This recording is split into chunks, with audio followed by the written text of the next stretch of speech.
수도권 브리핑입니다. 경기도가 오는 4일부터 15일까지 학교 급식에 축산물을 납품하는 관련 업체 200곳을 대상으로 집중 점검을 실시합니다.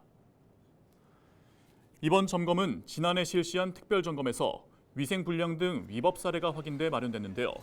주요 점검 내용은 축산물의 위생적 취급 여부와 소비 기한 경과 제품 사용 여부 등입니다. 경기도는 위생 점검뿐만 아니라 축산물을 수거해 안정성 검사도 실시할 계획인데요.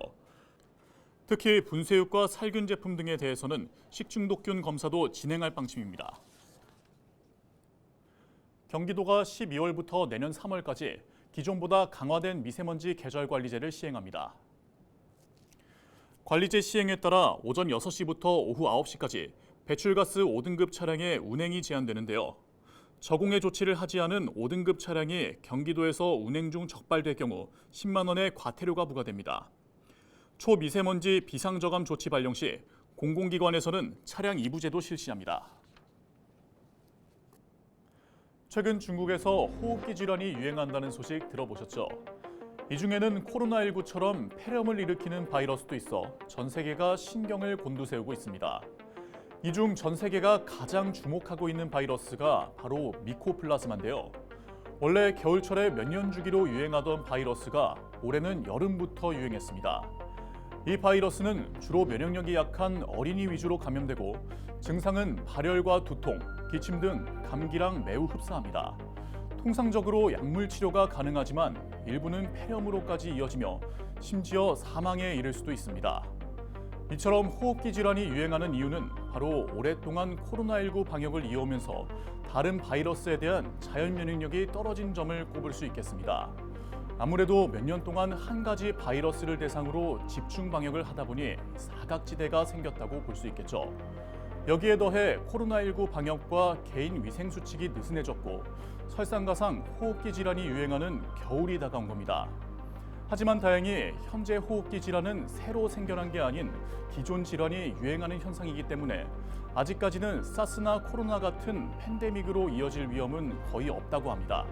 하지만 방심은 금물입니다. 이럴 때일수록 개인 위생 수칙을 잘 지키는 게 무엇보다 중요한데요. 손 잘 씻기, 마스크 쓰기, 그리고 환기하기 등 우리 모두가 작은 것부터 하나하나 실천해서 우리 몸에 바이러스가 들어올 틈을 완전히 차단해야겠습니다.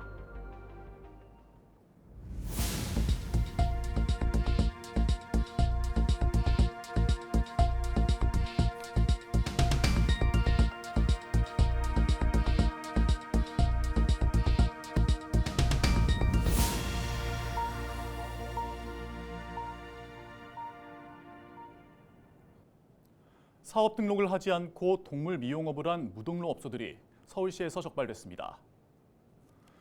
서울시 민생사법경찰단은 11월 10일부터 4주간 동물 관련 업소에 대한 특별 점검을 벌여 41곳을 적발했다고 밝혔습니다.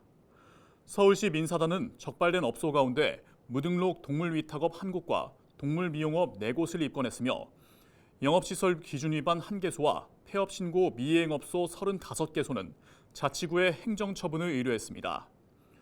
등록 없이 동물 미용업을 할 경우 1년 이하의 징역이나 1,000만 원 이하의 벌금이 부과됩니다. 인천 송도국제도시의 국산 의료기기 사용률을 높이고 성능을 개선하기 위한 인천시 광역형 국산 의료기기 교육훈련 지원센터가 문을 열었습니다. 센터는 인천 테크노파크와 가천대 길병원, 인하대 병원과 HLB 바이오스텍 컨소시엄이 188억 원을 투자해 조성했으며 앞으로 5년간 운영을 맡게 됩니다. 인천경찰이 내년 1월까지 음주운전 집중 단속에 나섭니다.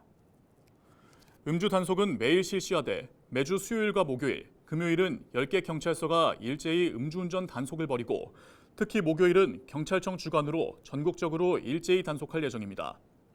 중점 단속 대상은 아침 출근 시간대에 관공서와 회사 밀집 지역에서 전날 음주로 술이 덜 깬 상태에서 운전하는 숙취형 운전을 비롯해 점심시간 후 식사와 함께하는 반주형 운전 등입니다. 오늘 준비한 소식은 여기까지입니다. 지금까지 수도권 브리핑이었습니다.